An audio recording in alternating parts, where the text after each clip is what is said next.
नाजरीन, नए अपडेट्स के साथ मैं हाजिर हूं कुरबान बलोच और मेरे साथ है इंतजार हैदरी। खतरे की घंटी ये है कि इस्लामाबाद में एक मरतबा फिर काले बादल छा रहे हैं, खतरात मंडरा रहे हैं। इमरान खान ने 26 नवंबर को पिंडी पहुंचने का ऐलान किया है। पाकिस्तान पीपल्स पार्टी के चेयरमैन और वजीर खारजा बिलावल भुट्टो जरदारी कहते हैं कि इमरान खान बड़ी साजिश करे। बड़ी साजिश क्या कर सकते हैं और इमरान खान ने 26 नवंबर का दिन क्यों चुना है, इस इशू पे डिस्कस करेंगे।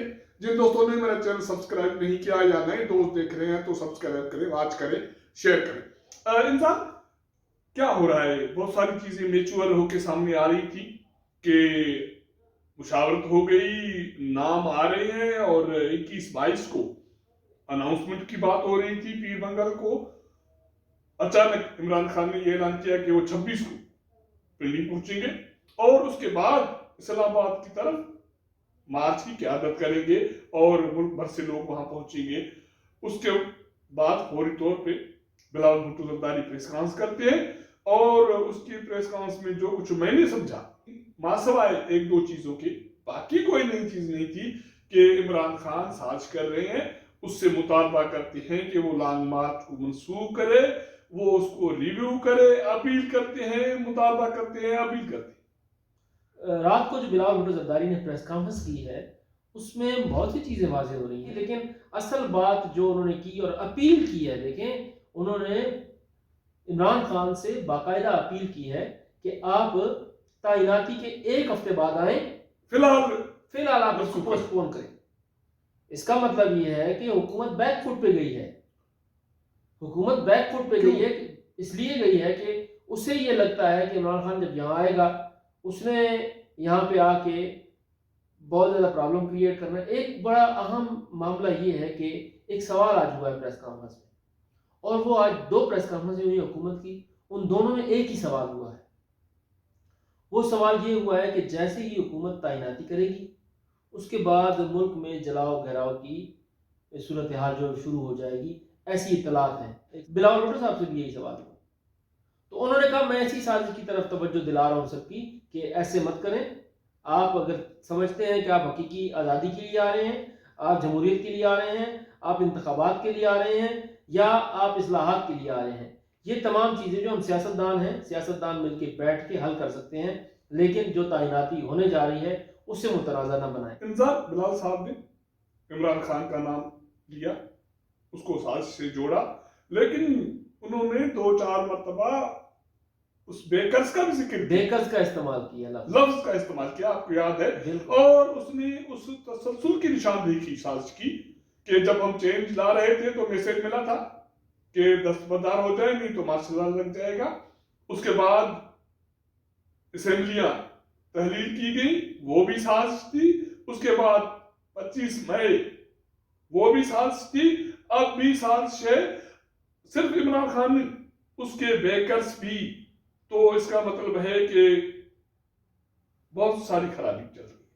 देखें, बिल्कुल हालात नॉर्मल नहीं है, आप ये नहीं कह सकते हालात नॉर्मल है। देखें, एक तरफ हुकूमत मुसलसल ये कह रही थी कि हम इमरान खान से मुज़ाकरात नहीं करेंगे, दूसरी तरफ बैकग्राउंड मुज़ाकरात हो रहे थे।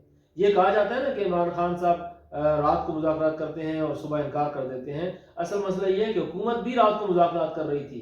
मसला जो है मुज़ाकरात के साथ आके जुड़ेगा और यही हल होगा टेबल टॉक्स पे, इसके अलावा कोई हल नहीं है। क्यों नहीं मान रही फिर मुज़ाकरात? दोनों तरफ ऐसे लोग होते हैं जो मुज़ाकरात को सबूताज कर देते हैं। 3 से 4 दौर हुए मुज़ाकरात के। अगर हालात इतने खराब हैं जिसकी निशानदेही बिलावल साहब कर रहे थे प्रेस कॉन्फ्रेंस में, तो फिर क्या हर्ज है कि एक और कोशिश की जाए तहरीक इंसाफ के साथ मुज़ाकरात के लिए, जैसे माजी में साबिक़ वज़ीर-ए-आज़म नवाज शरीफ ने किया था, बंगाला चला गया था। तो अब ये क्यों नहीं हो रहा? असल मसला एक और है। असल मसला ये है कि अब जिन्होंने मुज़ाकरात करने हैं और जो हुकूमत है, अब मामलात यहाँ पे हैं कि जब मुज़ाकरात किए जाते हैं तो खान साहब आके जलसे में कह देते हैं कि फलां साहब मेरे साथ मुज़ाकरात के लिए आए थे, और अब उन पे अब इमरान खान साहब की شخصیت پہ لوگ اس طرح سے اعتبار نہیں کر رہے. مشرف صاحب کے میاں نواز شریف صاحب کے محترمہ بنیر بھٹو صاحبہ کے مذاکرات ہوتے رہے اور ان مذاکرات میں آپ کو پتہ ہے امین فہیم بھی کردار ادا کر رہے تھے, آصف زرداری بھی کردار ادا کر رہے تھے, آصف زرداری بھی کردار ادا کر رہے تھے, ستار عزیز بھی کردار ادا کر رہے تھے, چودھری شجاعت صاحب چودھری شجاعت حسین تھے, میاں اظہر تھے, چودھری نثار تھے. یہ وہ لوگ تھے جو کردار ادا کر رہے تھے اس وقت بھی, اور یہ ہمیشہ ایسے ہوتا ہے. ایسا نہیں ہے پی ٹی آئی میں ایسے لوگ نہیں ہیں جن کے ساتھ مذاکرات نہیں کیے. حکومت کو یہ خوش فہمی یا غلط فہمی تو نہیں ہے کہ اب عمران خان کے پاس طاقت ہی نہیں ہے, اسٹریٹ پاور بھی نہیں ہے, لوگ بھی نہیں ہے, تو ان کے ساتھ مذاکرات کیوں کریں, ہم بیک فٹ پہ کیوں جائیں. قربان صاحب یہ غلط فہمی ہوتی ہے کسی بھی حکومت کی کہ لوگ نہیں ہوتے.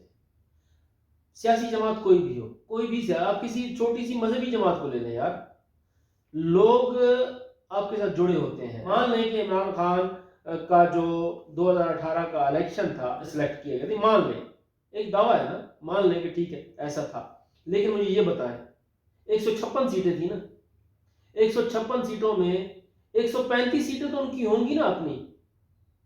یہ نکال دیں جو ان کے ساتھ نہیں گئے ان کو نکال دیں, باقی تو سیٹیں جو لوگ آئے تھے ان کے ساتھ کھڑے ہیں, وہ لوگ جیت کے آئے ہیں. کس کے بیانیے بھی جیت کے آئے تھے؟ عمران خان کے بیانیے پہ. ضمنی انتخابات میں عمران خان جیتا ہے, تو لوگوں نے عمران خان کے بیانیے کو سپورٹ کیا. جب اسے پتا تھا, عوام کو یہ پتا تھا کہ یہ پارلیمنٹ میں نہیں جائے گا, اس کے بعد اسے ووٹ دیا, تو لوگ عمران خان کے ساتھ ہیں. یہ غلط فہمی ہے نون لیگ کی, رانا ثناء اللہ صاحب کی, یا پیپلز پارٹی یا کسی اور کی کہ اس کے پاس لوگ نہیں ہیں. اور ایک اور بات, عمران خان مقبول لیڈر بھی ہے, لیکن مسئلہ یہ ہے کہ لیڈر جو ہے وہ بہت سی چیزوں کو دیکھتا ہے.